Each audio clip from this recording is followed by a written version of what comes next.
7 kriteria penerima bantuan BPJS Ketenagakerjaan Rp1 juta per orang.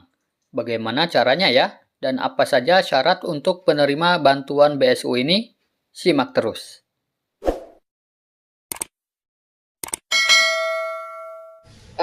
Kami terus mendorong pekerja yang belum menyerahkan data nomor rekening ke BPJS Ketenagakerjaan untuk segera menyerahkan data rekeningnya ke perusahaan tempat bekerja, dan tentu saja seterusnya diteruskan kepada BPJS Ketenagakerjaan.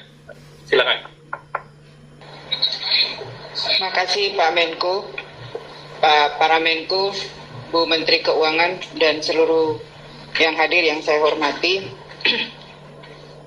Terkait dengan respon kami terhadap penurunan aktivitas masyarakat yang berdampak pada ekonomi dan daya beli pekerja atau buruh, serta mendukung masyarakat dan bisnis selama masa pandemi COVID-19 ini dan PPKM berbasis mikro, maka kami mengusulkan untuk memberikan subsidi upah kepada para pekerja yang terdampak.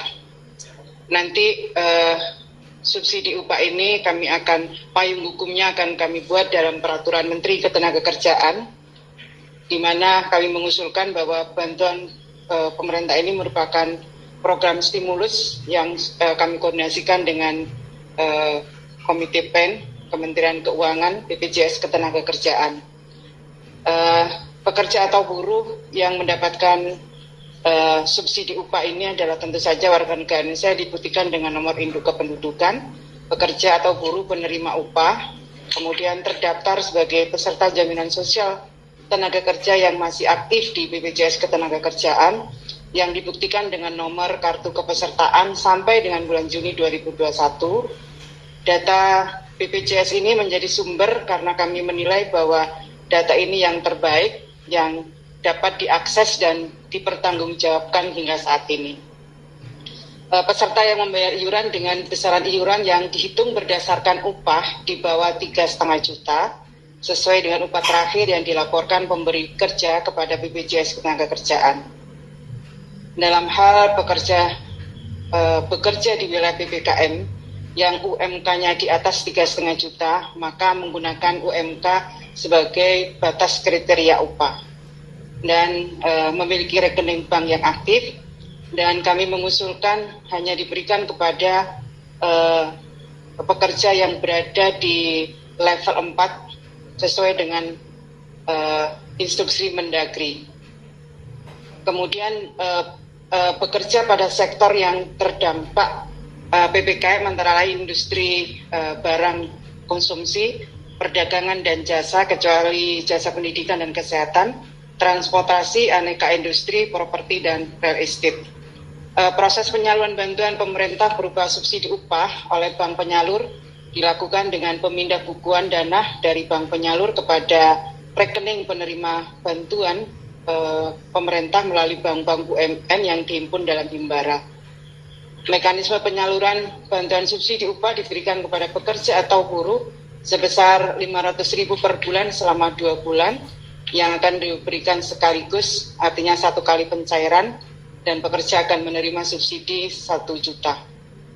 Data calon penerima bantuan upah bersumber dari data kepesertaan BPJS Ketenagakerjaan yang nantinya harus diverifikasi dan divalidasi oleh BPJS Ketenagakerjaan sesuai dengan kriteria dan persyaratan yang ditentukan. Kemudian dari data ini disampaikan kepada Kementerian Ketenagakerjaan.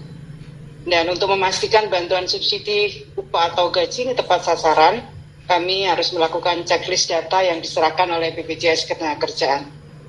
BPJS Ketenagakerjaan dipilih sebagai sumber data, saya kira mengingat sampai sekarang data BPJS Ketenagakerjaan dinilai yang paling akurat dan lengkap, sehingga akuntabel dan valid untuk digunakan oleh pemerintah sebagai dasar pemberian subsidi upah secara cepat dan tentu saja tepat sasaran. Dan saya kira ini juga dalam konteks memberikan apresiasi kepada pekerja atau buruh yang sudah terdaftar dan aktif membayar iuran BPJS Ketenagakerjaan. Dan ini juga saya kira menjadi momentum untuk meningkatkan kepesertaan jaminan sosial ketenagakerjaan sebagai bagian dari upaya transformasi menuju Indonesia maju. Data penerima bantuan subsidi upah ini kami akan ambil dari BPJS Tenagakerjaan dengan batas waktu pengambilan data sampai dengan 30 Juni 2021. Sehingga peserta hanya yang telah terdaftar pada batas waktu tersebut dan memenuhi persyaratan.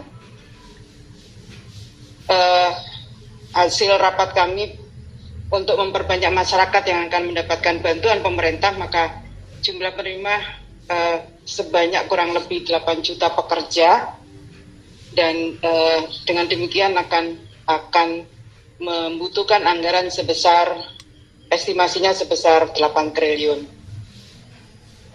Kami terus mendorong pekerja yang belum menyerahkan data nomor rekening ke BPJS Tenagakerjaan untuk segera menyerahkan data rekeningnya ke perusahaan tempat bekerja, dan tentu saja seterusnya diteruskan kepada BPJS Ketenagakerjaan. Saya kira ini kita sudah punya pengalaman menyalurkan subsidi upah ini.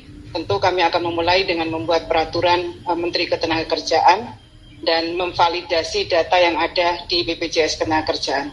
Mudah-mudahan dengan subsidi ini akan membantu para pekerja terutama yang di luar sektor kritikal untuk bisa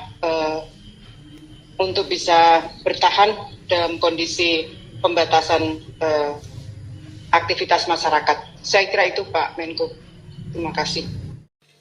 Nah, jadi itu ya teman-teman kriteria atau syarat untuk mendapatkan bantuan subsidi upah tahun 2021 ini, serta cara untuk mendapatkannya. Jadi sekali lagi, silakan konfirmasi ke HRD kalian masing-masing ya, di tempat kerja kalian.